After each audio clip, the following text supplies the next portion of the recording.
கீழ்ப்படியாமை என்பது உங்களுடைய அவிவிசுவாசத்தினாலே உண்டாகிறது. பரிசுத்தம் கீழ்ப்படிதலினால் உண்டாகாமல் உங்களுடைய விசுவாசத்தினால் உண்டாகிறது. கீழ்ப்படியாமையினால் உங்களுக்கு வருகிற தண்டனையை காட்டி பயமுறுத்தி உங்களுக்குள் பரிசுத்தத்தை உருவாக்க முடியாது. இவ்விதமாய் உங்களுக்குள் பரிசுத்தம் உண்டாயிருந்தால் அவைகளில் நீங்கள் நிலைத்திருக்க முடியாது.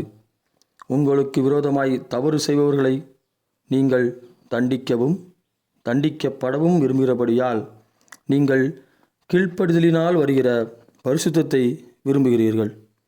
உங்களுக்கு விரோதமாய் தவறு செய்பவர்களை நீங்கள் மன்னிக்கவும் மன்னிக்கப்படவும் விரும்பினால் நீங்கள் விசுவாசத்தினால் வருகிற பரிசுத்தத்தை விரும்புவீர்கள்.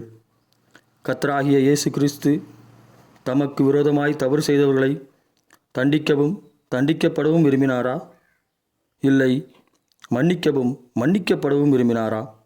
இயேசு கிறிஸ்து நம்மை யாருடைய சாயலில் படைத்தார்?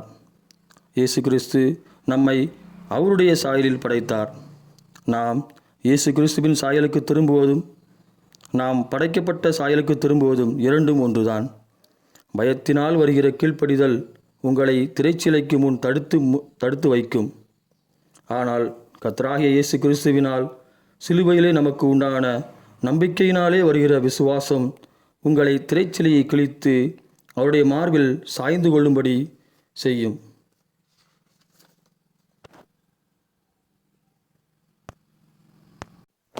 மகா பரிசுத்த ஸ்தலம் என்னும் நியாய தீர்ப்பு களத்திலே நீங்கள் எந்த பிரமாணத்தோடு வருகிறீர்களோ அந்த பிரமாணத்தினாலே நியாயம் தீர்க்கப்படுவீர்கள்.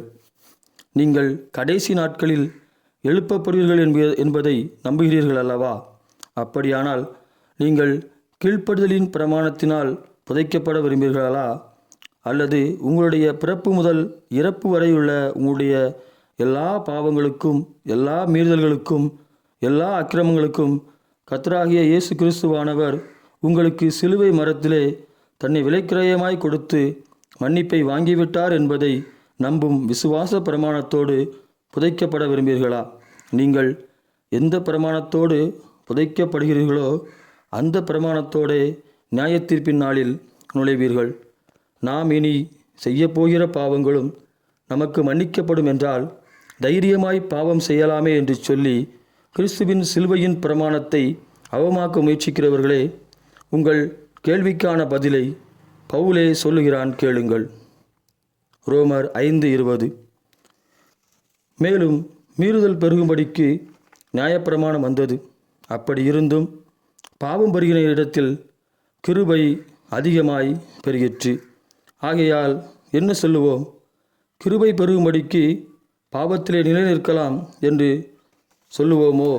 கூடாதே. நீங்கள் பவுலின் நாட்களில் வாழ்ந்திருந்தால் இந்த பவுல் பாவம் பெருகின இடத்தில் கிருபை அதிகமாய் பெருகிற்று என்கிறானே. அப்படியானால் ஜனங்கள் இவன் பேச்சை கேட்டு கிருபை பெருகும்படிக்கு பாவம் செய்வார்களே என்று சொல்லியிருப்பீர்கள். நீங்கள் அப்படிப்பட்டவர்களாயிராமல் சிலுவையிலே நம்முடைய கர்த்தராகிய இயேசு கிறிஸ்துவானவர் நம்முடைய பிறப்பு முதல் இறப்பு வரைக்கும் உள்ள எல்லா மீறுதலுக்கும் மன்னிப்பை பெற்றுவிட்டார். இதை விசுவாசிப்பதையே பயிற்சி செய்யுங்கள். கிறிஸ்து நமக்காய் செய்ததை திருப்பி நாம் செய்யும்படி அழைக்கப்படாமல் அவர் நமக்காய் செய்ததை விசுவாசிக்கும்படியே அழைக்கப்பட்டு இருக்கிறோம். ஒரு குடிகாரன் குடிக்கிறான். அவன் மது அருந்துவது அவனுக்கு தவறல்ல. அவன் குடிகாரன் குடிக்கத்தான் செய்வான். ஒரு பாவி பாவம் செய்கிறான். அவன் பாவம் செய்வது அவனுக்கு தவறல்ல. அவன் பாவி, அதனால் அவன் பாவம் செய்கிறான். நீங்கள் கர்த்தராகிய இயேசு கிறிஸ்துவினால் பரிசுத்தமாக்கப்பட்டு இருக்கிறீர்கள். அப்படியானால் நீங்கள் பரிசுத்தவான். ஒரு பரிசுத்தவான் பரிசுத்த நடக்கையாய் இருக்கிறான், அது தவறல்ல.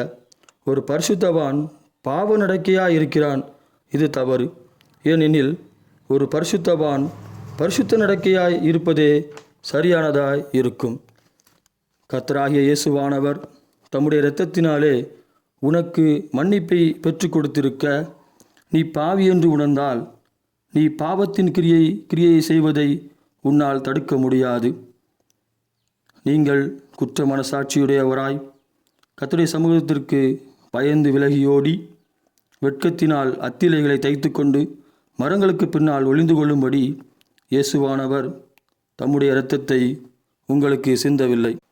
நீங்கள் குற்ற மனசாட்சியுடையவராய் கர்த்தருடைய சமூகத்திற்கு பயந்து விலகியோடி வெட்கத்தினால் அத்திலைகளை தைத்து கொண்டு மரங்களுக்கு பின்னால் ஒளிந்து கொள்ளும்படி இயேசுவானவர் அவமானப்படுத்தப்படும் போதும் பரியாசம் பண்ணப்படும் போதும் சகித்து கொள்ளவில்லை.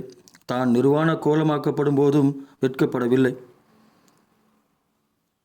நீங்கள் பயப்படாமல் குற்ற மனசாட்சி இல்லாதவர்களாய் வெட்கப்படாமல் கிழிக்கப்பட்ட திரைச்சிலையின் வழியாய் மகா பரிசுத்தலத்திற்குள் தைரியமாய் நுழையும்படிக்கே இயேசுவானவர் தம்முடைய பரிசுத்த இரத்தத்தை சிந்தினார்.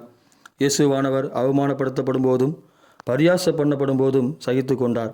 இயேசுவானவர் தான் நிர்வாண கோலமாக்கப்படும் போதும் வெட்கப்படவில்லை.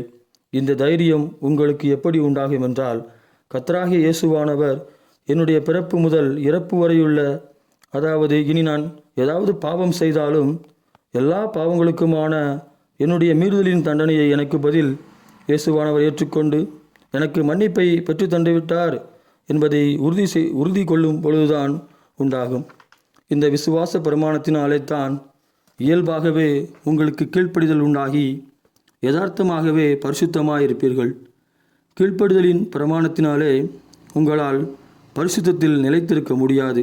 உங்கள் முயற்சி பாலைவனத்தில் சுற்றித் திரிந்த இஸ்ரவேலரைப் போல் இருக்கும். நீங்கள் கர்த்தராகிய இயேசு கிறிஸ்துவின் இரத்தத்தை பற்றும் விசுவாச பிரமாணத்தினால் புதைக்கப்பட போகிறீர்களா? இல்லை, கிரியை பிரமாணமாகிய கீழ்ப்படுதலின் பிரமாணத்தினால் புதைக்கப்பட விரும்புகிறீர்களா? ஒரு நாள் நாம் எல்லோரும் மண்ணோடு மண்ணாக புதைக்கப்படுவது நிச்சயமே.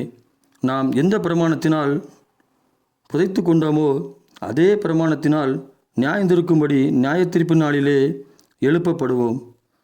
நீ கிறிஸ்துவுக்காய் என்ன செய்தாய், என்ன செய்து கொண்டிருக்கிறாய் என்பது காரியமல்ல. அவர் உனக்காய் என்ன செய்து முடித்து வைத்திருக்கிறார் என்பதை அறிவதுதான் காரியம். ஆமேன்.